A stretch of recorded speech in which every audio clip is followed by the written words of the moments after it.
Hello class. मैं आपका Dubey sir 24 technical channel पर आज मैं आपको एक ही बहुत ही मज़ेदार टॉपिक फायर अर्थात आग के बारे में बताने के लिए आया हूँ। आग अर्थात फायर जो है कैसे लगती है, आग होती क्या है, इसके आग लगने के कारक कौन कौन से हैं, आग कितने प्रकार की होती है और आग को बुझाने के लिए कौन से अग्निशामक यंत्रों का प्रयोग करते हैं, इस पर हम लोग चर्चा करेंगे। मुझे पूरा विश्वास है कि जो स्टूडेंट इस वीडियो को बढ़िया से देख करके नोट बना लेगा तो आगामी कंपटीशन परीक्षा या आईटीआई में जो इलेक्ट्रिकल ट्रेड से पढ़ रहे होंगे उनको परीक्षा देने में बहुत ही सहूलियत होगी। तो आइए वीडियो को आगे बढ़ाते हैं और देखते हैं आग। आग जो टॉपिक है, ये जो आग टॉपिक है, आग क्या है कि कोई भी ज्वलनशील मटेरियल का दहन होना आग कहलाता है। अब कोई भी ज्वलनशील मटेरियल जब दहन होता है तो आग कहलाता है। हम आग को जिसे आग के बारे में जब पढ़ेंगे तो ये देखिए कि आग लगने के कारक क्या है।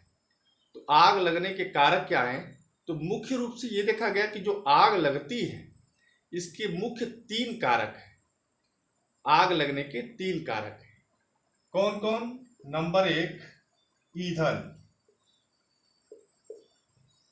ईंधन आग लगने का पहला कारक है ईंधन, यानी कोई भी अगर ज्वलनशील मटेरियल ईंधन के रूप में अगर प्रयोग होता है तो वो आग लगने का कारक बनता है। ठीक है। दूसरा होता है उष्मा। उष्मा उष्मा भी आग लगने का कारक है, यह दूसरा है। तीसरा पॉइंट है ऑक्सीजन। ऑक्सीजन ऑक्सीजन भी आग लगने का एक प्रमुख कारक है। इस प्रकार से अगर आपसे क्वेश्चन आता है कि आग लगने के कितने कारक हैं तो आप 3 कारक बताएंगे, ईंधन अर्थात फ्यूल, उष्मा यानी हीट, ऑक्सीजन। ठीक है। इसको हम इस प्रकार से भी देख सकते हैं कि ऐसे बनाएंगे एक त्रिभुज,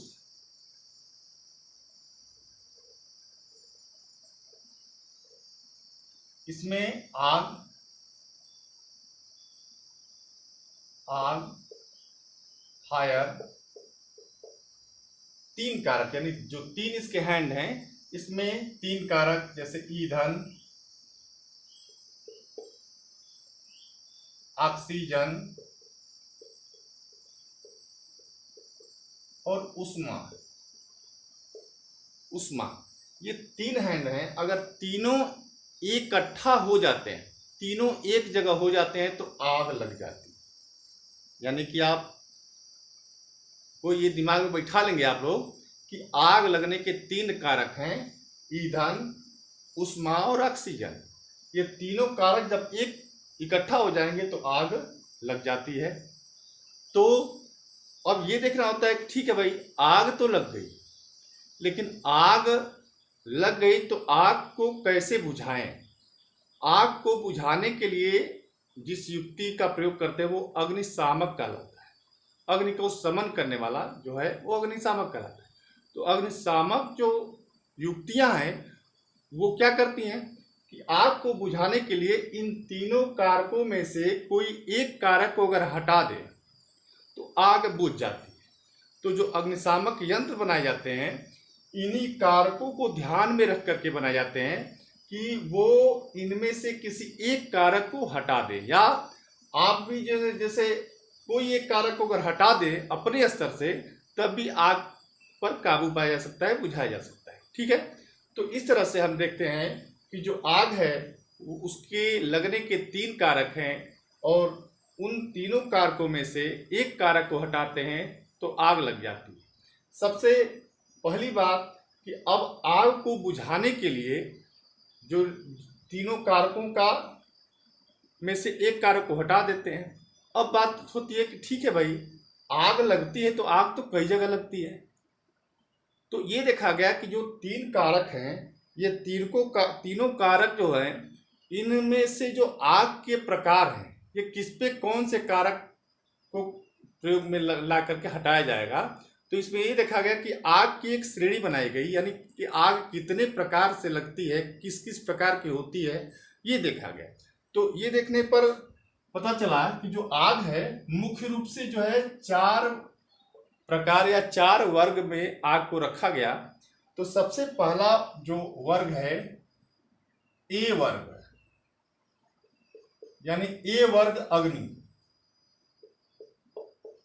ए वर्ग की अग्नि, ए वर्ग की अग्नि ठोस मटेरियल जैसे लकड़ी है, कागज है, जूट है, ऐसे मटेरियल जो ठोस हैं और उसमें आग लगती है तो वह ए वर्ग की अग्नि कहलाती है। ठीक है। अब आपसे अगर पूछेगा कोई कि ए वर्ग की अग्नि कौन है तो क्या बताएंगे?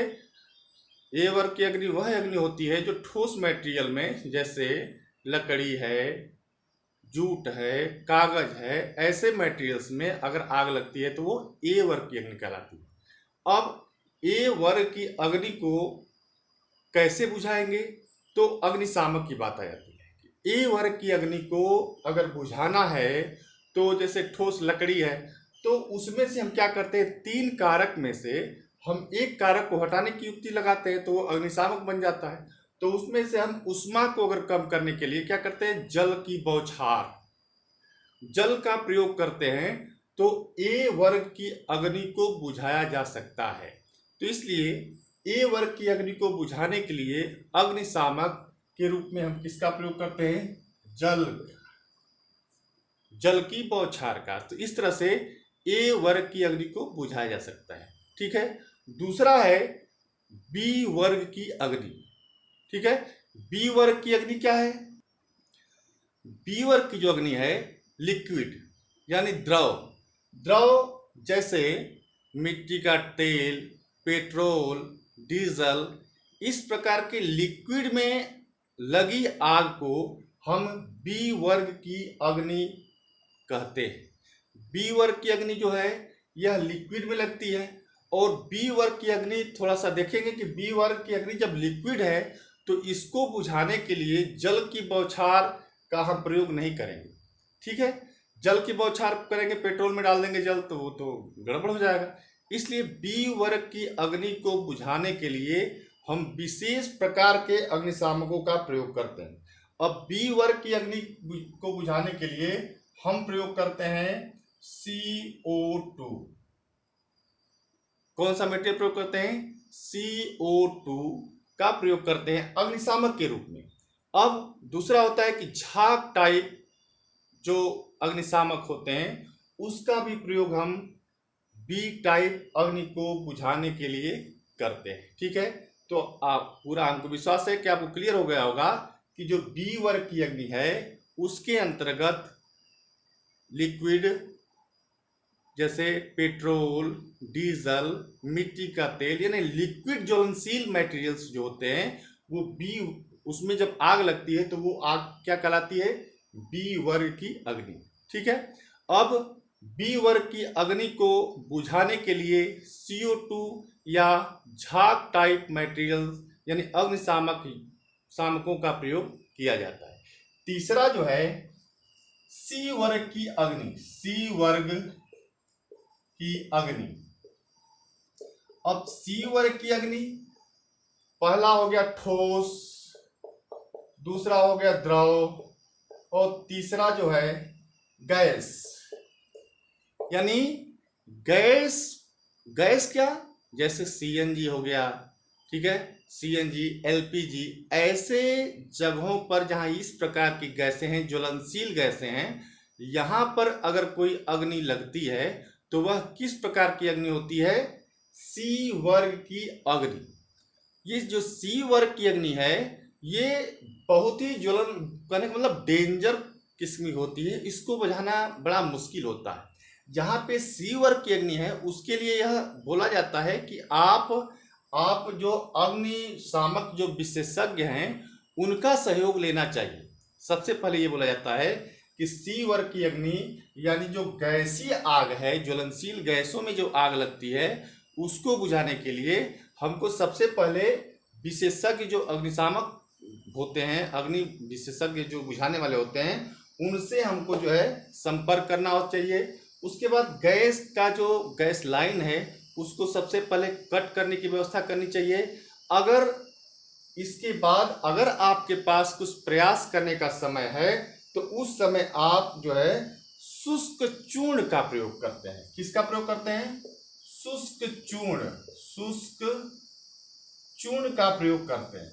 ये कहा जाता है कि सी वर्ग की आग को बुझाने के लिए शुष्क चूर्ण पाउडर वगैरह जो होते हैं, बहुत महीन पाउडर, उनका प्रयोग जो है किया जा सकता है। लेकिन ये बोला जाता है कि जो सी वर्ग की अग्नि है, गैसीय आग, उसको बुझाने के लिए आप जो है अग्निशामक जो विशेषज्ञ होते हैं उनका जो है आप जो है सलाह लें, उनसे उनको संपर्क करें। जो चौथा प्रकार की अग्नि है वो डी वर्ग की है। डी वर्ग की अग्नि, जो डी वर्ग की अग्नि है यह विद्युतीय यानी विद्युत केबल्स, धात्विक उपकरण यानी कि बहुत ही डेंजर आग बोली जाती है। जो डी वर्ग की अग्नि होती है इसको डेंजर आग की श्रेणी में रखा जाता है। ये विद्युत के माध्यम से लगी होती है या इसमें डायरेक्ट केबल्स, धात्विक आवरण, जो धातु के आवरण होते हैं वो जलने लगते हैं, तो इस वर्ग की अग्नि को डी वर्ग की अग्नि कहा जाता है। और डी वर्ग की अग्नि को बुझाने के लिए जो अग्निशामक प्रयोग किया जाता है उसमें सबसे सुपर सीटीसी कार्बन टेट्राक्लोराइड का प्रयोग अग्निशामक के रूप में किया जाता है। ठीक है, इसके बाद आप CO2 का भी प्रयोग कर लेंगे, लेकिन सबसे सुपर CTC को कहा जाता है। बहुत बार ये कंपटीशन की परीक्षाओं में पूछा गया क्वेश्चन है। तो इस तरह से हम CTC का प्रयोग ग्रुप डी की अग्नि को बुझाने के लिए करते हैं। ठीक है, ये जो अग्नि है देखिए 4 प्रकार की है, ए वर्ग, बी वर्ग, सी वर्ग और डी वर्ग। आप अपने हिसाब से रफली आप एक याद करने के लिए ABCD, ठोस, द्रव, गैस और विद्युत से मटेरियल्स में लगी आग, इस प्रकार से अपना सेट करके आप याद कर सकते हैं। और ये कंपटीशन में बहुत ही इम्पॉर्टेंट टॉपिक है, जो इसमें से 1-2 क्वेश्चन जरूर आते हैं। तो आशा करता हूं ये टॉपिक अग्नि यानी फायर आपको बहुत पसंद आएगा। धन्यवाद।